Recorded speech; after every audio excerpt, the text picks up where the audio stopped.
Welcome to Animator Tech. This is your host, Terry Kalinich. We are continuing our interview with Willy Ashworth. This is part 2 of 4. So we knew, so it was easy to get along. We all got along. I mean, we go out and we go to the bars and we go see music and we'd laugh together. A lot of a couple of them were musicians like me. Right. So there was a lot of commonality, and those guys became brothers. I mean, and it became a real team. We had a lot of fun living in that house. You could write a movie about it. Right. Anyway, so that takes us up to the early 70s. Yeah. I graduated in 73 and didn't know what I was going to do. I had a couple inroads in Toronto. There were a couple places I was going to check out. One of them was a place called Video Art. When Dale Cummings and I stayed back for third year illustration, a couple of the other guys, Terry Godfrey and Ken Stevenson, went to work at Video Art. Okay. Yeah, Terry Godfrey and Ken Stevenson. Yeah, do you remember Terry from the Animation House? Yes, I do. Yeah, and he figures prominently in my Animation House story. He's actually the guy that hired me to work there before I met you. Anyway, wow. I'm jumping the gun. But those guys went to Video Art. Yes.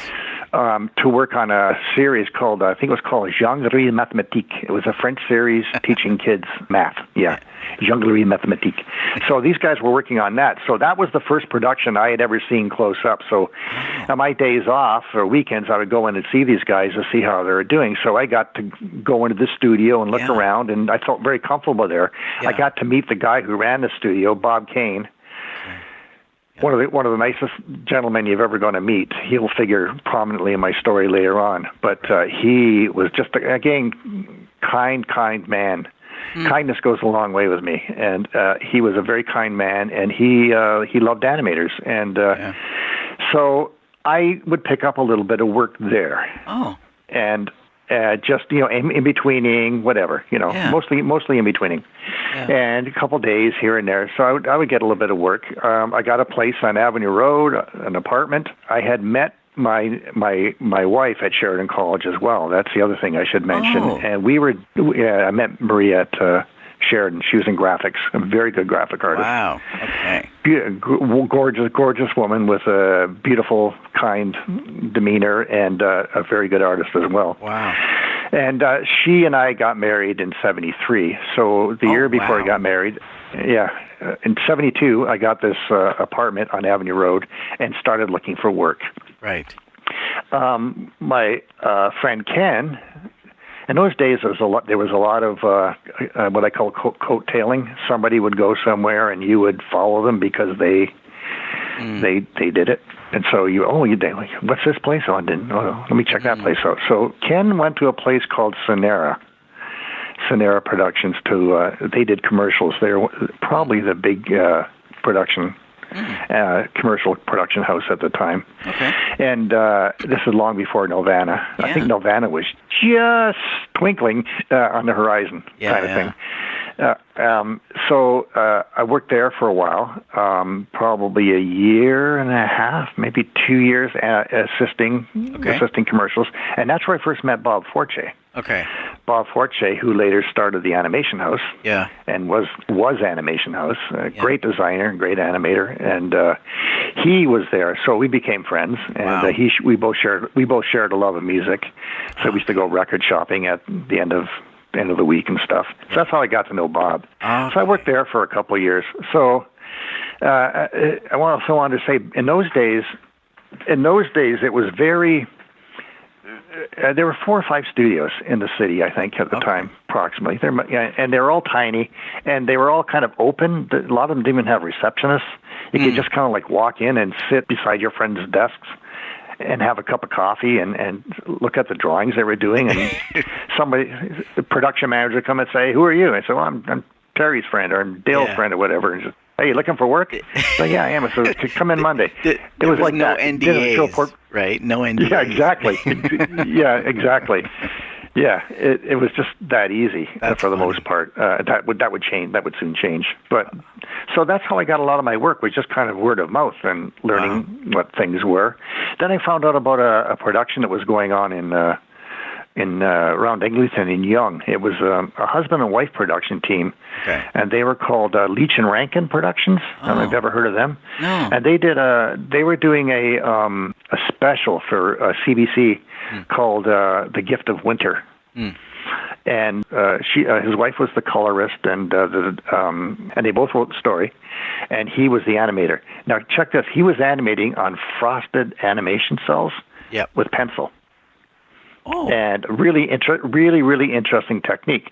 So I got a job in-betweening his work, and he didn't really do keys. I think I recall showing him how to key animation. Oh, really? But he did straight away. He did straight away animation. Straight ahead, yeah. So sometimes it wouldn't be traditional. It wouldn't be traditional in-betweening with charts and stuff. Yeah. It would be more. He would have a character walk out off screen, and then would have me finish the walkout because he would want to move on to another scene. It'd be like half out of the cutoff. Yeah. And I would have to go back and do that. So, and then I painted a lot of cells too, but I painted more cells then than I drew, but I did do some in-betweening. Right. So I did that. I think we did that for 6 months. I worked there for 6 months. Yeah. And notably on the soundtrack, Second City was becoming big news then. The stage show downtown, a few years before the TV show. Right. And he got Gilda Radner and Dan Aykroyd to do the voices for these characters, which was kind of interesting. And I remember they were at the wrap-up party. Wow. And that was kind of neat. Years later, I said, "Holy cow! I was at a party with Gilda Radner and Dan Aykroyd." But then they were just young people like us, a couple of years older than us. Yeah. So that was fun. So I learned a lot there. And again, as I said, coattailing. Yeah. Where I was at work one day, and John he said, "Listen, I got to go out. I've got a meeting at TVO." And I'll be back in an hour and a half. TVO he was at Yonge and Eglinton, so it was just around the corner. I'll be back in an hour. Yeah. So he came back, and I said, "How'd your meeting go?" He said, "Oh, it's okay. They want me to do this show, but I can't do it." Ooh. "Do you want to do it?" I said, "Well, what is it?" He goes, "It's a show called Readalong. It's a kid's reading show, and they're looking for an animator. They're looking for somebody to do animation and drawing."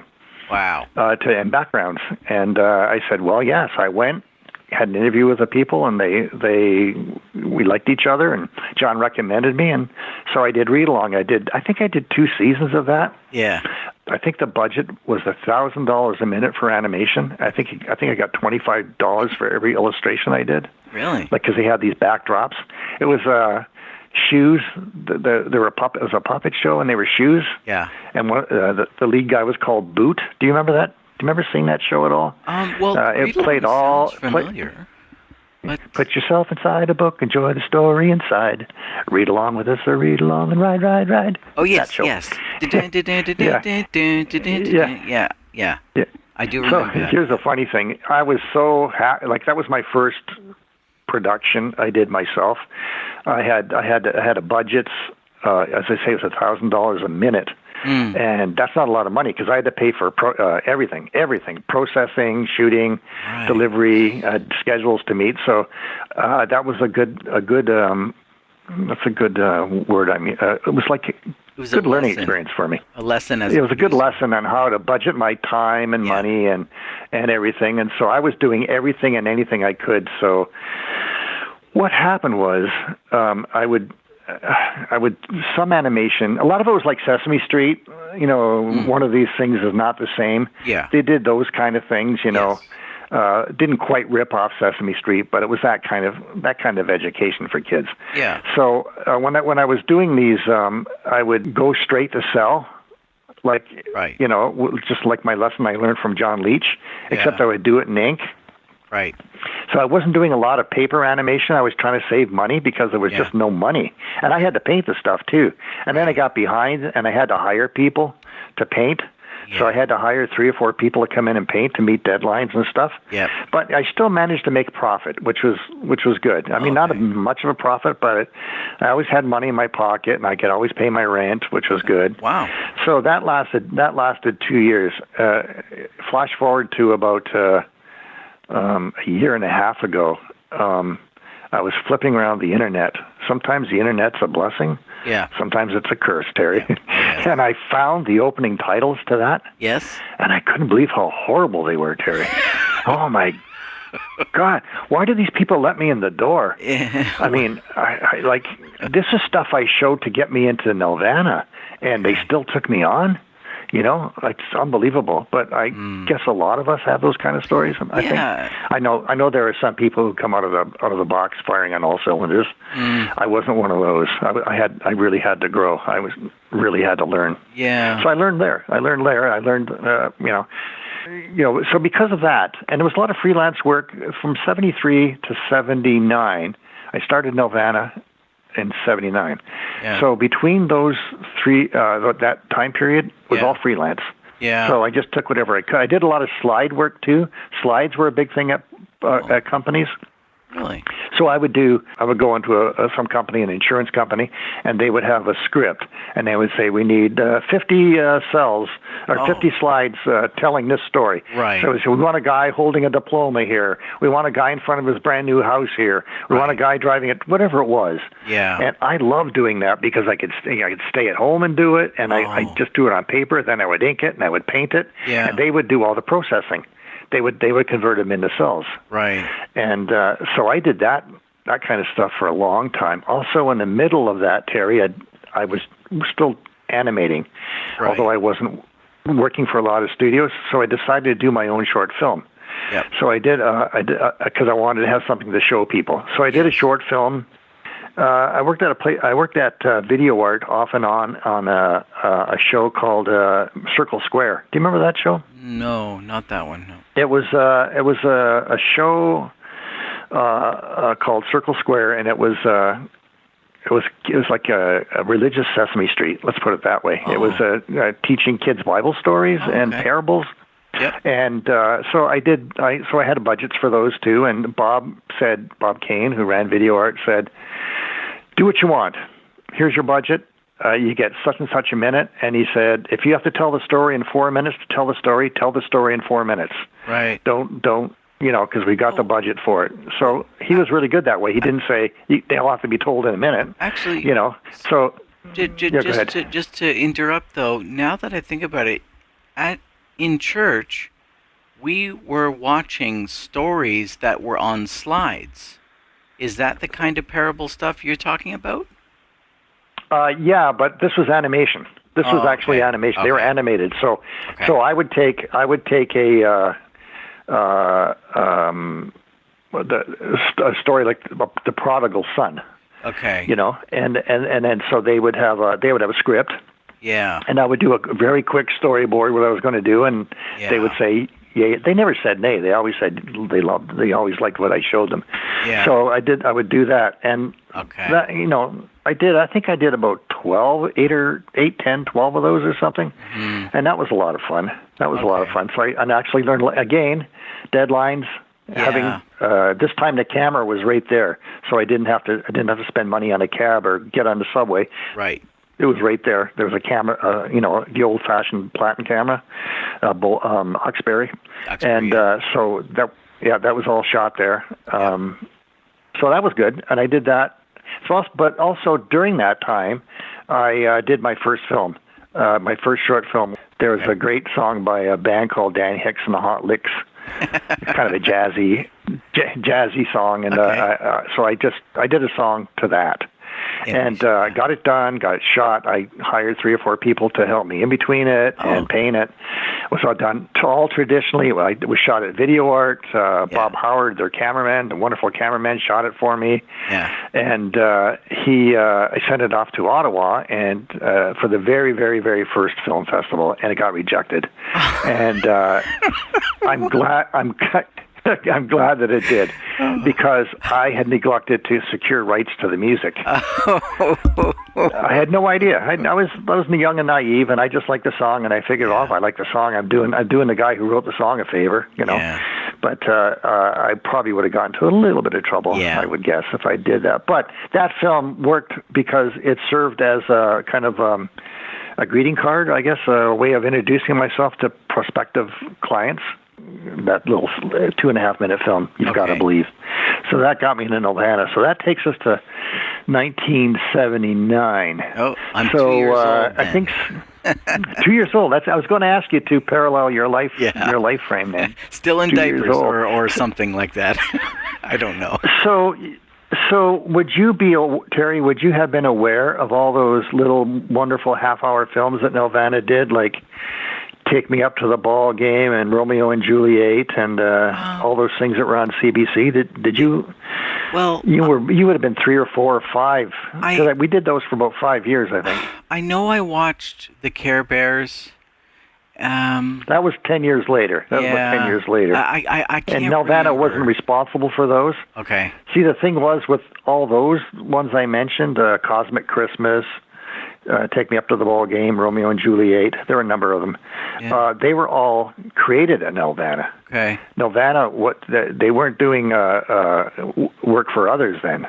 Okay. They were creating their own stories, and so that was what was thrilling to me, because it was like going into Nelvana. Like the other studios I worked in were fine. Yeah. And they were usually little rooms adjunct to a graphic studio, usually, that kind of thing. Okay. There were a couple that were, Sonera was a full-blast animation studio. They were doing commercials. Yeah. But Nelvana was doing little half hours. It was more traditional, more like rows and rows of desks and an editing department, the whole kit and caboodle for a small studio. So that was thrilling. And then production team, assistants, animators, that kind of thing. Okay. And at that time, Nelvana was at the foot of was it York Street at Harborfront, right next to where Harborfront is. You know where the skating rink is in Harborfront? Yes. Do you know? Yes. Right there. Well, right next to there is a building called the Terminal Building. Yes. And in those days, it was a warehouse for all kinds of things, but mostly fish and cheese. So on the way to work every day, we would go in the back way before they put an entrance in the south, I guess it'd be the southeast entrance. We had to go in actually through kind of like the warehouse part of it. And on the way up to work, you'd smell fish and cheese.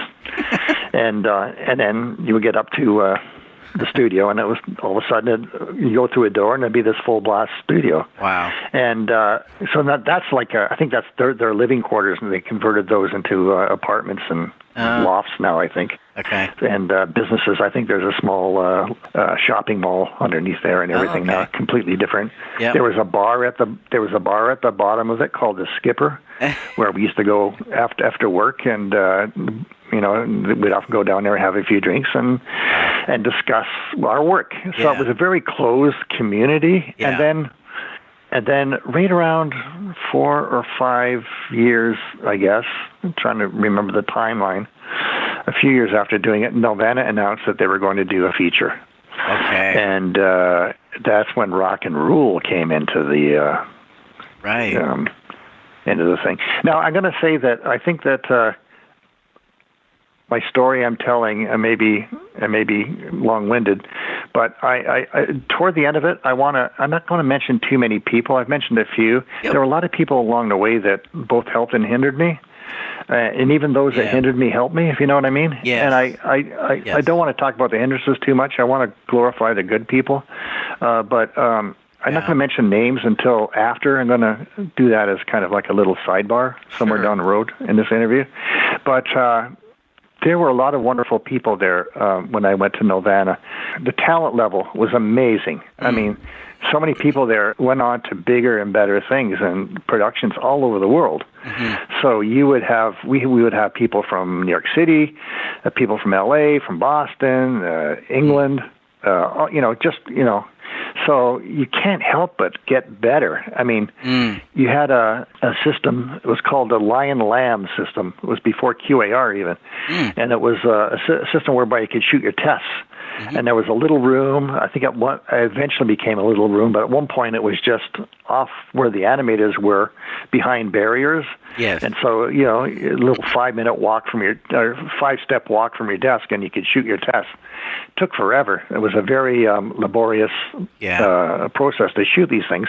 And, if you screwed it up, you had to start again. There was no, it took, I think, 20 seconds between exposures, maybe 10. Oh. But, a big loud beep, and then, but the good thing was you could sit back and watch somebody's tests come to life. Okay. And I learned so much.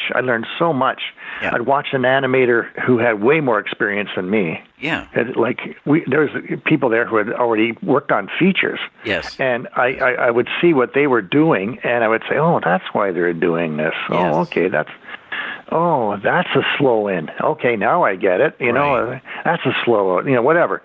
And so and then we talk about it. And we did the same thing when we went down to the pub at the end of the day, at the end of the week. I'd say, hey, so-and-so, I saw your, what did you do there? Yeah. And I would say 90% of the people were forthcoming. Right. Just about everybody wanted to help everybody. So it was really, really good.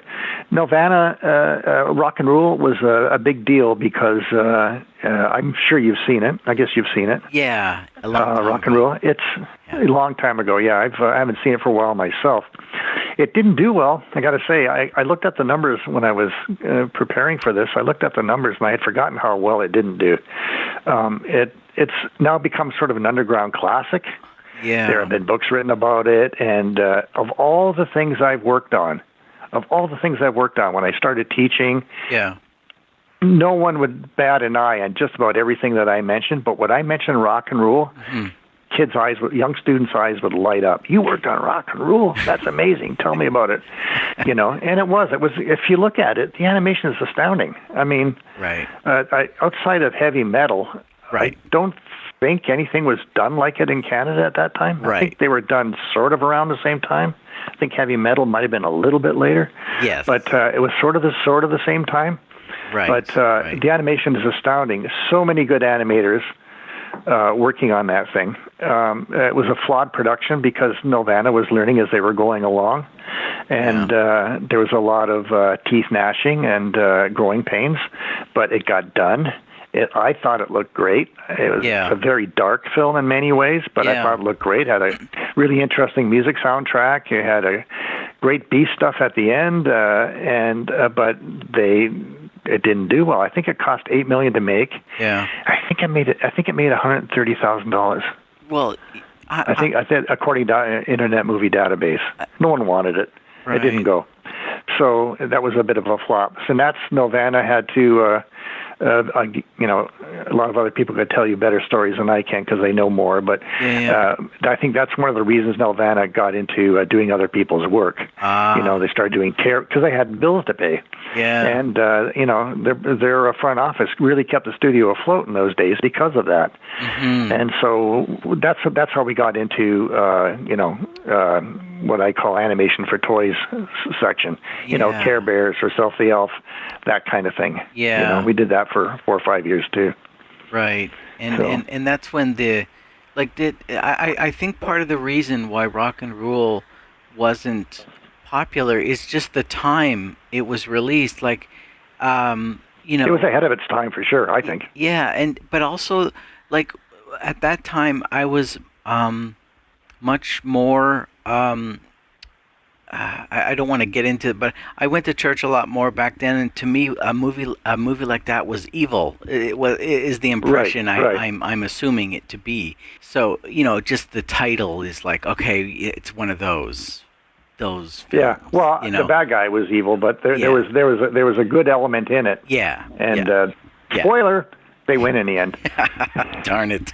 Sorry, fans, for anyone who hasn't seen it. You can blame Willy. I get that. We'll get his contact information for you to complain to him directly. Anyway. Oh, that's funny. Anyway. That's funny. So, but it was a real thrill to work on that film. It was such a pleasure to get up and go to work every day. Yeah.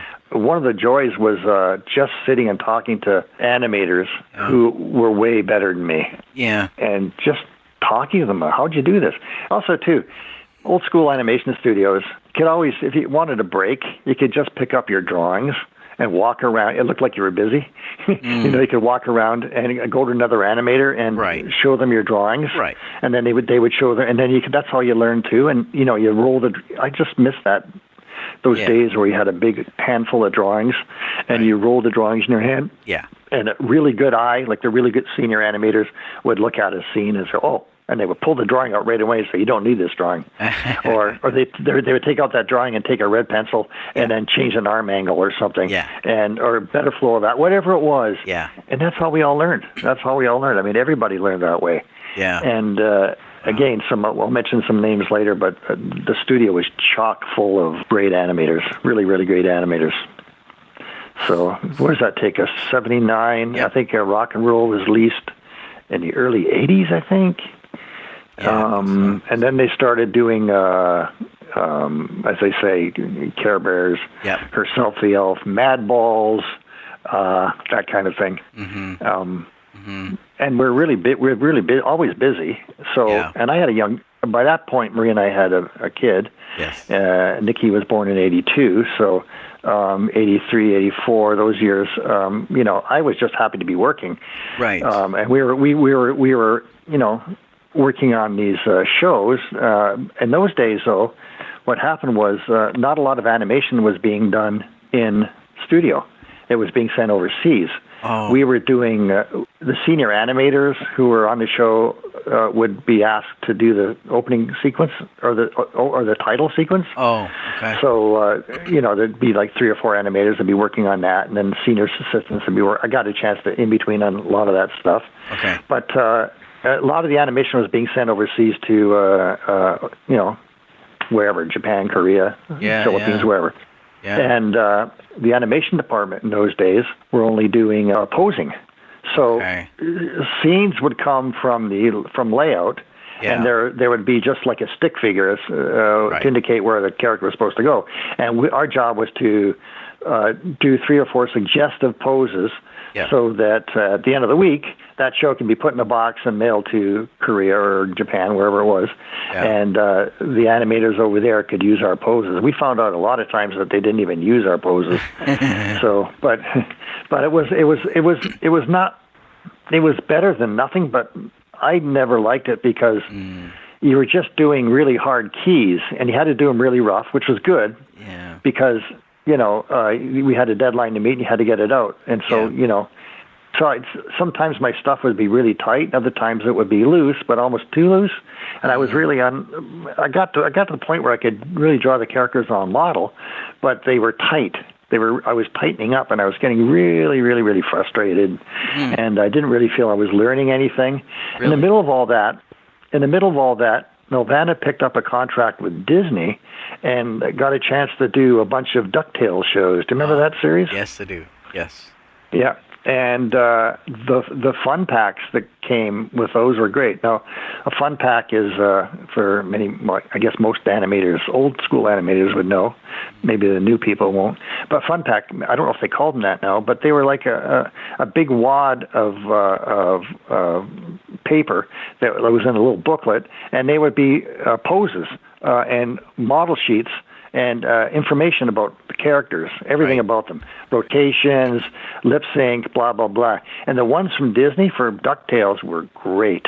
Right. They were really, really, really great. They were totally on model, and a lot of great suggested poses. Yep. I still have all those, by the way. I've kept all my model sheets I have hundreds and hundreds of them. That's great. But so as a kid, I grew up drawing Donald Duck. Yep. And because I didn't find that stuff hard. I mean, I had to work up to it because I hadn't drawn it in a while. But I used to love drawing that stuff. I used to love drawing the kids, the Huey, Dewey, and Louie, and all the bad guys. Remember the bad guys? It looked like dogs or whatever. Right. I just loved drawing those big corpulent bad guys. Yeah. And around earlier, I had in my animation career at Nelvana when I was assisting. I ended up working on one of those half-hour films called Take Me Up to the Ballgame, and I animated the aliens, and it was a baseball show. So it was about baseball, and it was aliens. Okay. That's why it was called Take Me Up to the Ballgame. Right. Get it? Right. And that was right up my alley because I'm a big baseball fan, and I loved aliens. So I died and gone to heaven, Right. So, but in an earlier show, I wasn't doing a lot of character animation, but because I begged, I said, let me do that. I'd done a couple of commercials with Bob Fortier. At that time, he had a division of Nelvana called Bear Spots. Oh. And I had done, then it wasn't called Bear Spots, it was called NAC, Nelvana Animated Commercials, which preceded Bear Spots, which was years later, pardon me.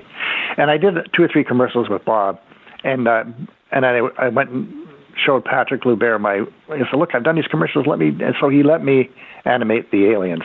But prior to that, I've been doing effects.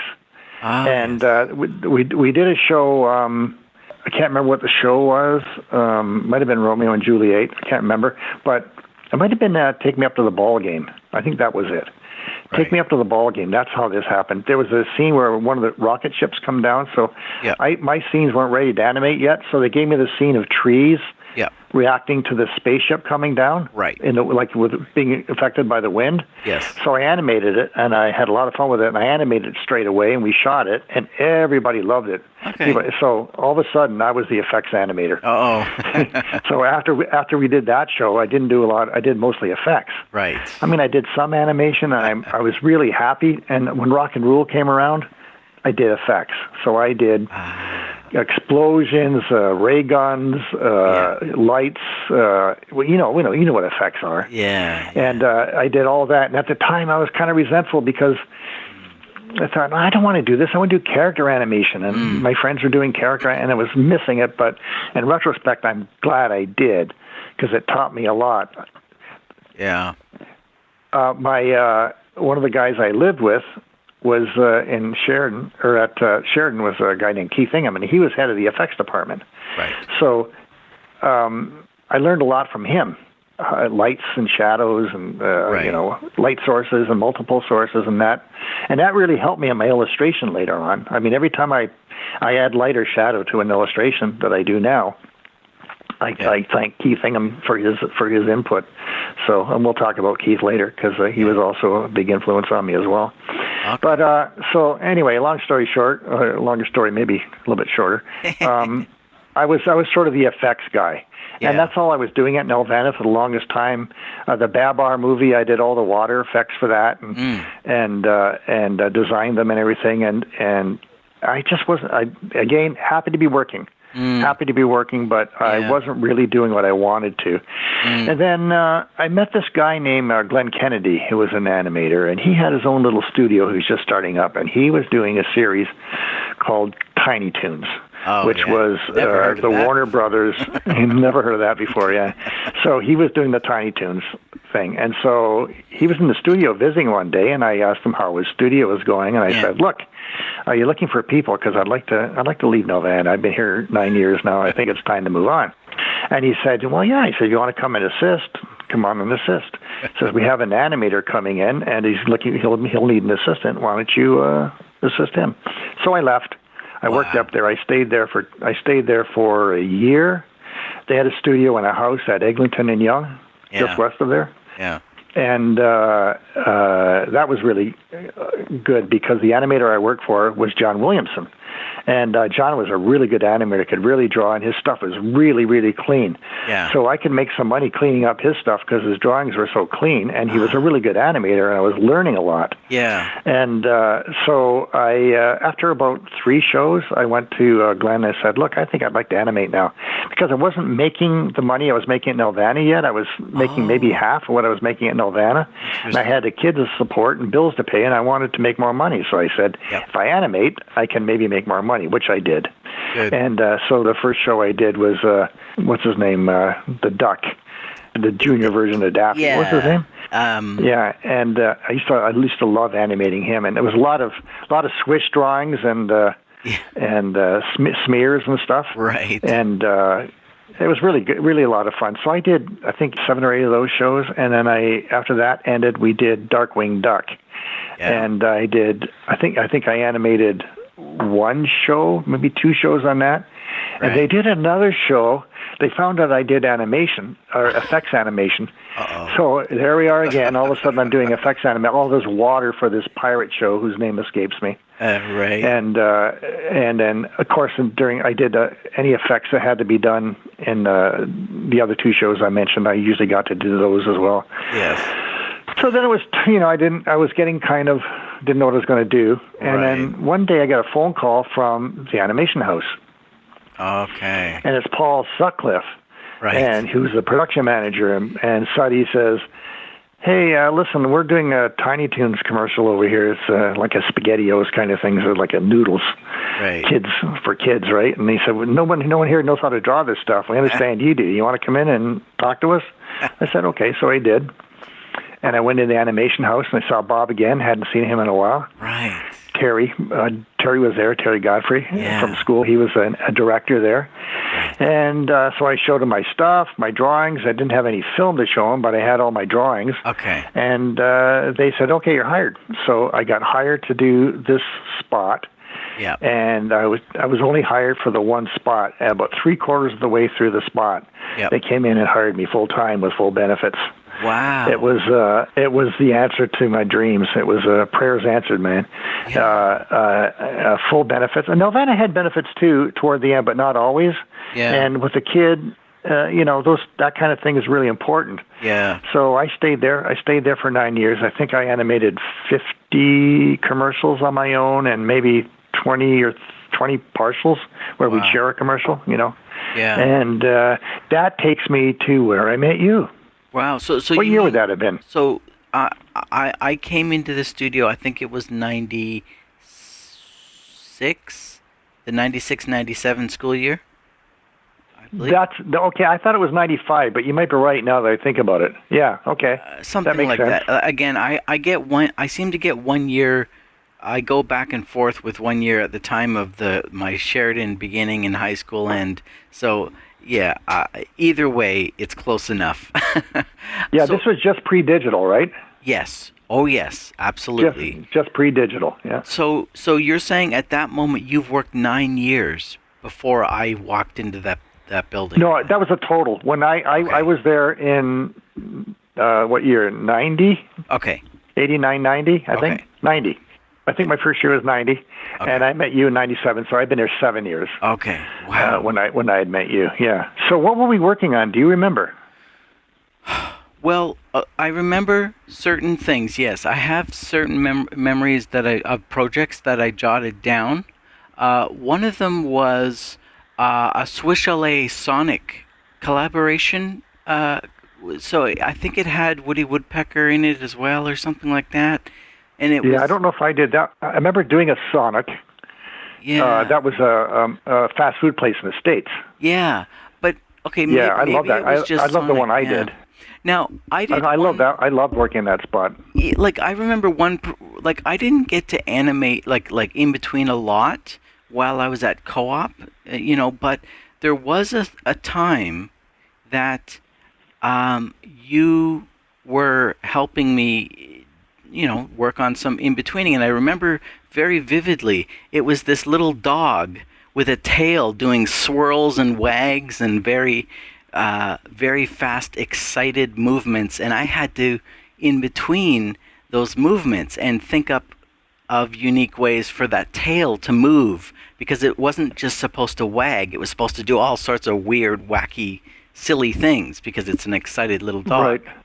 And I remember that vividly because that was the few times that when I was there as a co-op student that I was actually doing some in-betweening. And it was just I was so excited to work on that. I don't remember specifically if it was a Sonic commercial or not, but I remember that dog specifically. And so that's just something that's ingrained in my memory for doing in-betweening. But the most... How long... Sorry. Yeah. Go ahead. Well, the most of my in-betweening was effects related, like highlights and shadows and stuff. So that was the... Right, yeah. We did a lot of that there. That was one of the hallmarks of the studio. Yes. Was that blending with live action. Yes. We did a lot of those. I did a lot of commercials where I remember doing a Bugs Bunny. Were you around for that one? We did Bugs for some cereal, or I can't remember what it was. And he pulled a hole out of his pocket and slapped it on the ground and dove in a hole and went into from the cartoon on TV into the live action. That was a lot of fun. I remember. I thought maybe you were around for that one. I remember the Nestle Quik Bunny dressing as the teacher commercial. Oh, did you work on that? Well, you gave me an assignment to do outside of the project to in between that, and I'm going to put that in the podcast because I have it. I have those drawings. Oh, you do? That's interesting. Yeah. Yeah, I love working. That was a fun spot. That was the spot I won a Bessie Award. Well, the studio. Oh, great. I animated on it. Won a Bessie spot for that, for a craft award for, I don't know what, but we won that year. And I still have Bob. Yeah. Bob gave me as a way of saying thanks, he gave me 4 or 5 of my cells painted. On a long background. That's and awesome. Like a sequence of her pulling that thing down and her dress flowing up, which revealed her bunny tail. Yes. And there's about 6 or 7 cell drawings, all painted, and he framed it for me. That's still in my studio. That's amazing. That's great. Yeah. Stuff like that you just don't get in this industry anymore. No, you don't. That's the thing I miss about. I mean, later we'll talk about me getting into the digital world, which, happened a few years later. But that's the thing I miss from the 2D work to there was not as much, there was some, but not as much drawing done. Like in the traditional studios, drawings on the walls everywhere, people doing caricatures of each other, people making funny gags, like little one-off gags, lampooning their friends, and you don't get that a whole lot. It tends to be... No. Probably going to get shot in the foot for this, but some of the digital studios that I've been in, at least, tend to be corporate. They seem like an insurance office to me. Yeah. I don't think all of them are like that. I'm sure there are some that aren't like that, but the ones I've worked at seem that way. And, I prefer the funkier studios, the 2D studios. I miss that drawing. Don't get me wrong, I'm not one of those who doesn't like digital animation. There's quite a lot of it that I do like, but my traditional brain is still quite active, Yeah, well, I have a lot to compare both sides with, and I still look fondly back on the days when I was there at in the co-op at Animation House. I really appreciated how everything was like, it was almost like a museum of art, in that studio. It was. And trinkets and toys and stuff you've never seen before. Well, Bob was a collector of everything, like books, reference material, toys, bric-a-brac. I mean, his wife would come in every year and dress up. If it was Halloween, she would dress it up. Right. It was Halloween, Christmas, same thing, Easter, and they were like, Bob had a massive library, and anytime you wanted to go in and get some reference, you could go and look at his library. He had toys everywhere, and he was very big on letting you make your room your own. Yeah. Put up the things you love, and make yourself comfortable. You're going to be working here a long time. Right. Blah blah blah. Do that. And one thing great thing about working at the animation house was talking about kindnesses. They didn't pay overtime there, but what they did was if the senior animators, the animators would get time off in lieu of overtime. So somebody would. If you work more than 40 hours a certain week, an accountant would keep track of those hours. Right. And at the end of a month or so, or 2 months, whatever, say, hey, Willy, your layouts are still being done for your next commercial. Right. If you want to take the next week off, you can. And we did. It was a great way to get refreshed. Right. And get some rest and do some drawing or attend to something at home and still get paid for it. And I've always been grateful to the animator. That was Bob's doing, Bob Fortier's doing. I was always grateful to him for that. It was very generous. Not every studio does that. Yeah. In fact, that's the only studio I've ever worked with that did that, which was great. I think at the time, though, with the traditional animation studios popping up and becoming new businesses, new industry, that there was a lot more chances of you getting scammed of your time, essentially. Yeah. I've heard a lot of horror stories about animators working weeks and not getting paid a dime for they just changed their mind and decided just not to pay anyone and then let everyone go. I'm very lucky. There were things that were not good in my career, things that happened, but at no time did I ever not get paid. There were delays. Yeah. Sometimes, but not much. Yeah. I remember at Nelvana there was a delay at one time during Rock and Roll, but we got paid eventually. That's good.